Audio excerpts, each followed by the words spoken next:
চলে আসলাম সুইমিং পুলের সেকেন্ড পার্টটা নিয়ে। তো এখন আসলে কেউ সুইমিং করবে, তো আমার ভিডিও দেখে তারা দুই একজন ছিল, তারা স্টপ হয়ে গিয়েছে।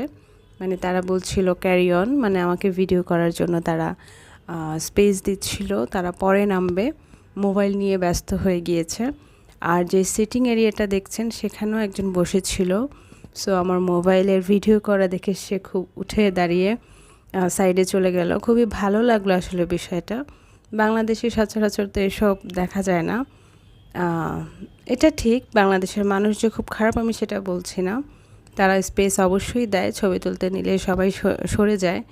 কিন্তু এখানে যেটা দেখলাম যে আমরা তো একজন আরেকজনের ভাষাভাষী না বা স্বদেশী না। সো সে যখন দেখছে যে আমি ভিডিও করব, আমি তাকে বলিও নি যে সরে যান বা একটু সাইড দিন।